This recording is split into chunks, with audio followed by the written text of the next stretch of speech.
Alright, this is a video requested to your main man, and so it shall be done. Now, what was it, Scribs? Something like that. Anyway, I got it close enough. Scribes, I think was the name, yeah. Scribes says, can you elaborate on describing scenery? And that's probably something that's good to go into a good bit of a diatribe right now about. Now, scenery is extraordinarily important to describe. In my mind, to enjoy your game, I need to picture it like it was a movie, like it was a television show. I mean, just running through my mind's eye, I can see what's there, and I got to see, first of all, that's the most important. You know, we're going to talk about the other senses, engaging those in a minute, but you need to be able to give me that picture so it can run through my mind. Take a minute. Now, there are two types of descriptions: cursory and there's detailed. Now, depending on your style, the way you want to pace the particular game, and this might change from game session to game session, it might change from campaign to campaign, and that's a good thing. Flipping it around can be very helpful. However, when a player gives you a subtle hint, like, well, I look up to, give them some good details. They want to know more. They're trying to tell you, hey, describe it a little bit more. Or if someone says out of character, hey, could you describe that more? Remember, in character, you can just say, well, I would like to look at that. That's a hint. The game has to describe that a bit more. Okay. If they don't take it, then yeah, you got to ask them out of character. Hey, can you describe it? I'm looking at it. Oh, okay. I was too dumb to get your hint. So, keeping it with the lines of immersion, I think that's a good way to do that. Asking out of game question, because you're looking at it, because you are kind of looking at it. Oh, I look up. Okay, well, that's what you see. Oh, okay. So, describe to your cursory. You can hit real quick details. Talk about the temperature. Talk about what the cloud formations look like. Are we going to be seeing a lot of?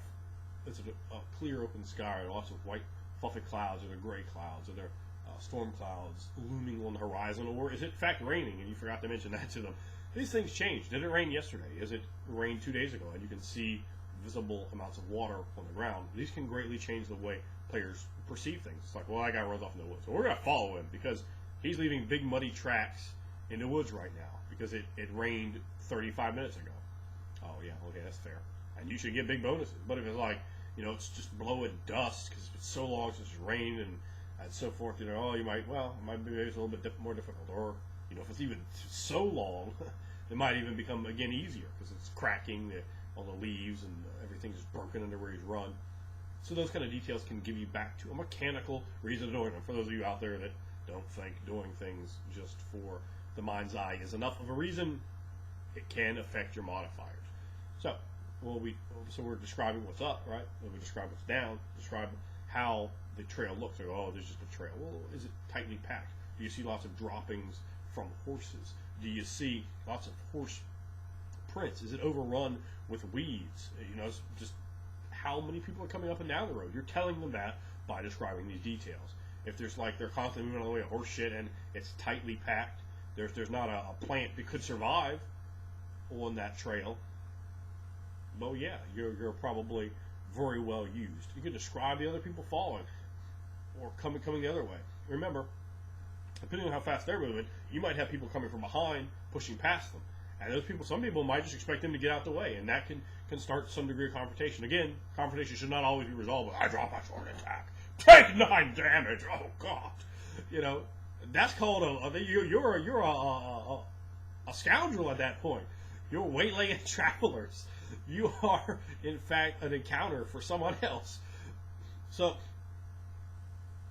people might be coarse, or they might be polite. Oh, could you, move aside? Because they might need to have that trail to get their carriage across.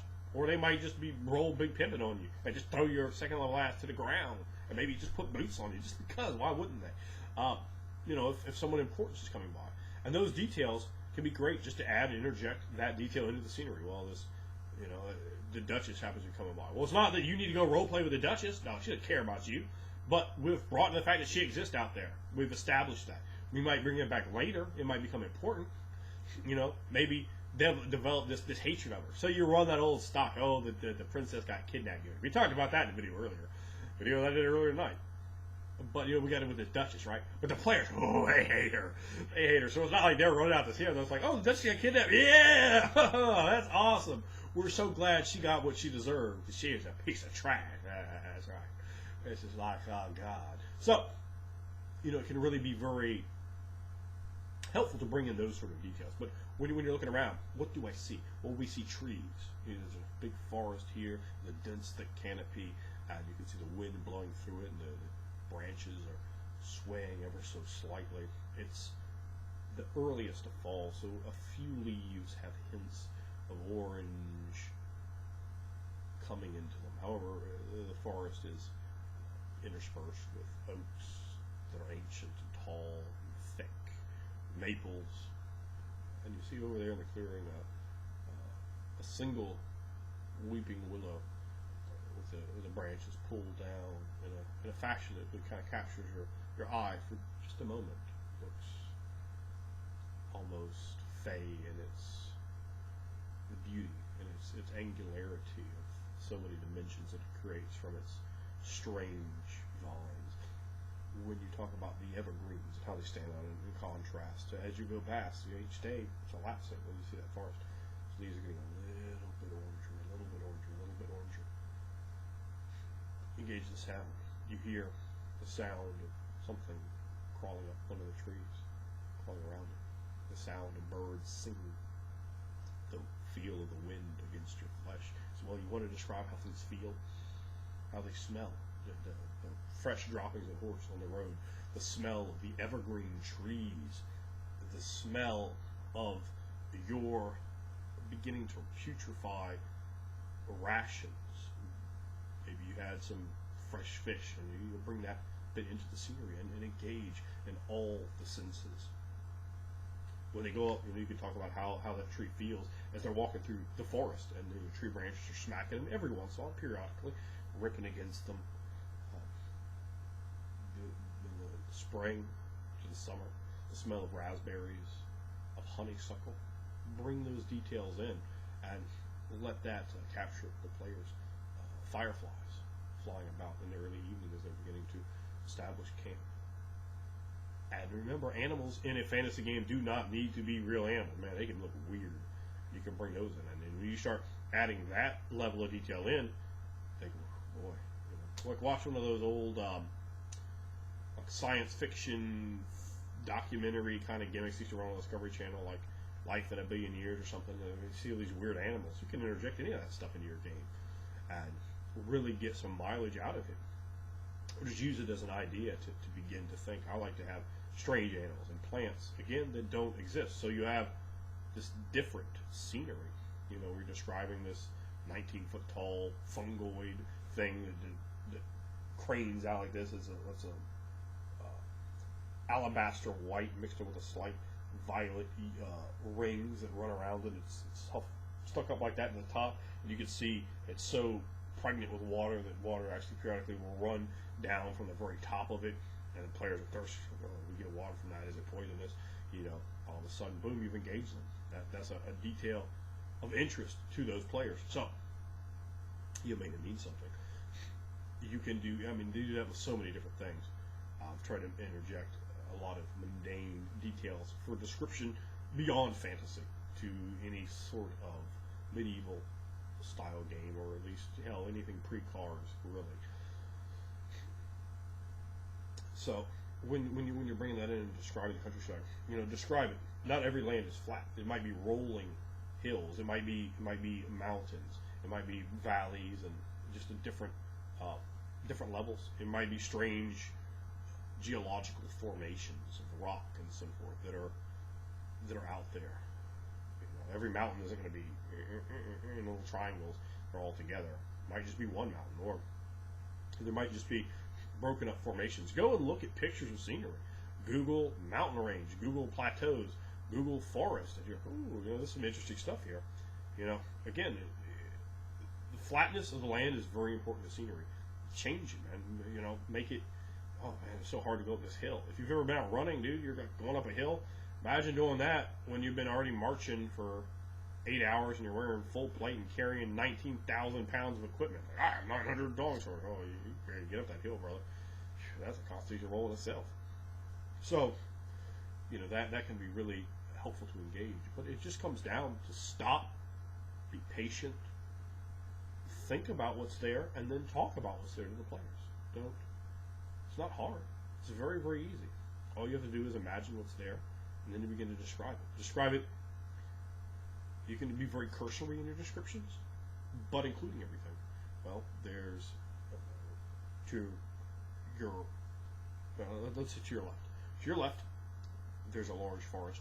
The land far to your right becomes very hilly and then mountainous. On the far edge of your perception, you can see even perhaps snow caps to those mountains. Above the clouds in the west, you can see rolling in. They're gray. They're, in fact, even black. Yeah, a storm may be rolling in the next day, and you can feel a cold wind blowing from that direction as well. The ground below you is tightly packed, well-used trail. There you go. Boom, nice and cursory. I've done the whole description. We hit it all up. Now we can add a lot more to that. We can talk about how the sun feels in their skin, if it's oppressive, if it's a relief. Remember, heat and cold are tremendous enemies to you, and great salvation as well. So when do we interject those temperatures? Remember, we talked about that. So we can go into more detail. We can just say, well, there's a forest over there. Boom. It's an ancient forest. A little bit better. There's a large ancient forest over there. Very vast. And we can start describing the sorts of trees that are over there, or other things that are composing this forest. We can start describing the animals, the sounds of birds, and so forth. And when you bring all these details to life, the better they're going to be able to believe it. A great tip to do if you're running a game that just is always forward, where they're never going back to anything, and that's a horrible thing to do. But if that's the way you're doing it, you might go for more cursory. But if you're running a game where, say for example, I've had a lot of these. You got your big city that they're based out of. This is where you started the story, and they go back to that city. So they live there. It's their home, and then they find another place that's interesting over here. Now you're over here, and now you're over here, and now you're over here, and now you're over here, and now you're over here, and now you're over here. So I've had games where players got huge maps drawn out and loads of stuff, all kinds of intrigues and possibilities, tons of stuff they can do. They're going from one city down the line to this next point, back. I'm like, all right. I mean, if that's all you guys needed, that's fine. There's a tremendous amount more things you can do. But as a game master, like yourselves, when you're running a game, it's not your job to tell them what to do. Just, give them ideas. These other things are available, that they exist, that they can be done. But you don't have to push them. You don't have to say, well, this is it. You have to go here and do that. If they're happy to go here and here, just prep your stuff about here. I mean, hell, they made the game easy on you. But, then you can work the politics of the city. You can work, whatever's going on the other side. But the first time they go through there, man, I make them spend forever. And I will just describe the between here and there. It's not just, okay, now you're there. No, I want to describe how everything looks. The farmland, the rolling valleys, the scenery. I want you to see the mountains in the distance, the purple haze behind them, and the sunset. I want you to feel the temperatures of this area and how it may change and vary during seasons. I want you to know about the harassing flies that are biting you, and what sort of crops are being raised on these farms, where they have bananas, and where they have peppers, and where they have strawberries and potatoes, and how those fields are designed. This is what players will do when you start doing that. They're like, I can just start running up to people's farms and just grab this stuff. And sometimes, though, depending on how their character is, they might just leave some money, or they might even work out a deal where they're like, well, hell, I know from here to here, this time of year, there's going to be tons of food. I'm not taking any rations. I'm just going to go farm to farm and get a couple days here and there, and I'm going to work it out with the local farmer. Or I'm just going to take mines. What are they going to do to you anyway? That's a damn farmer. Lucky you don't come in a house and sort them out. So characters are able to engage with that, and they love it. When they're like, oh, was there stuff over here? Yeah, can I walk over there? This is really over there? Yeah, it's really over there, man. I mean, do whatever you want with it. It's over there. you can go over to that farmer and ask to buy that, dozen eggs because you want to have some eggs. Oh, yeah, eggs sound good in the morning. I have some damn hard rashes. I'm trying to eat that. When you go to that kind of level of play, when you're like, oh, I have hardtack and salted meat. Oh, that sounds disgusting. And it is. So when you can have fresh food, you can get some pears on that orchard. It can be great. And sometimes even like a character might be kind of hard ass and like just come by and just start snatching up food, and then later he has like a turns over a new leaf. He's like, oh, I'm kind of wrong with that guy. So he goes over to the farm. Oh, excuse me, before I got this food for me, I'm really sorry about that. And he's all like 8th level. He can just, but he's like, oh, I apologize. And then here, and he gives him like some silver. So I was like, oh, silver. He never known about silver before. He probably don't know what a copper coin is. His ass be trading for stuff. So he's been well paid, and it gives a character an additional platform to use. The more things you give them, and by describing your scenery in detail, you've given them something. They're going to use it. If you give them like one, and here's the other great thing about describing scenery. This is a wonderful tip for anyone out there. You can hide shit. When I describe stuff in detail, if your game master only describes what's important in detail, guess what happens? The metagame, the player knowledge cheating. Oh, well, you just described this painting over here. You ain't never described a painting before. If I describe paintings in every paintings and busts and all this stuff in every one, and I describe another one, and you slept on it, or you didn't see it was important, right? So I can foreshadow stuff. I can just give you this painting or something, and you have all the details. Right? Oh, okay, well, whatever. And like I had this scene, for example, I described all the paintings and everything, and I always do that when we're in an expensive manor house. And I was running these night hags, and I was describing all the artwork and the fountain in there and everything, and they're like, okay. So they're walking through, and like one of them kind of turns on the corner of their eye, they see something different than painting, and they turn and they see inside the painting there's like a night hag, like just as part of the painting. And she wasn't there before, she's just like there.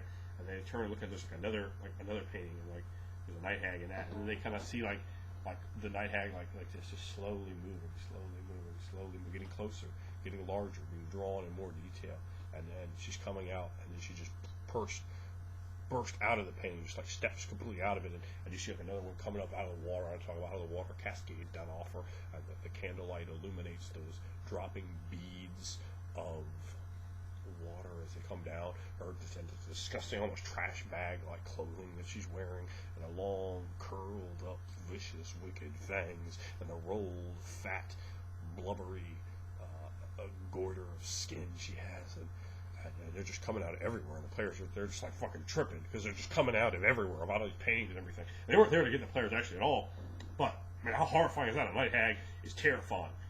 Certainly the way that I describe it, put them over, they're not there to do a job at all.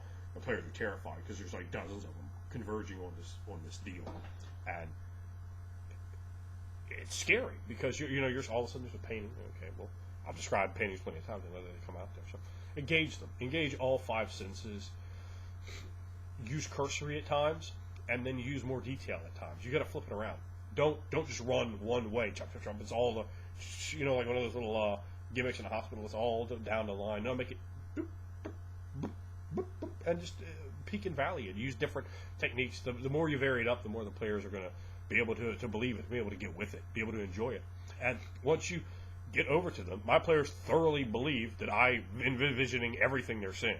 So they can, in character, sort of engage me and get more details when they want them at times. So, what does this coin, they pick up, they have some coins. Oh, well, where are these coins from? Well, okay, you see about 30% of them are from this kingdom, 30% of them from that kingdom. This one, you don't know. You've never seen a coin like that before. It's a triangular design with a hole punched through it. You think it's copper, but definitely a bit different. And then just there, boom. So I'm giving you descriptions on the coins, and now they're interested. They're going to go, oh, well, I have these ancient coins, so I'm going to try to sell these, and I'm going to try to find certain people and find historians and get more information and use the clues. Okay, so I find this ancient treasure. Well, who did it belong to? Where was it from? Boom, you can start putting details together. It's not just a copper coin. Use detail, give it to the players, be prepared for them to use it. And when you do that, man, boom, you're rocking and rolling. Because when the player trusts you, when they can believe in you. You understand, as a game master, you are your best way for immersion, for suspension of disbelief. If they go, oh, you don't know what that damn coin looks like. Oh, you don't know what temperature it is. You don't know. Oh, you said it was summer last game session, and now it's winter, and 2 days have gone by. Come on now, dude. How am I finna believe that? But when we know exactly where we are, in time and space and how things should feel. And we can, as a game master, convey that to the players. I mean, they're there. They are there.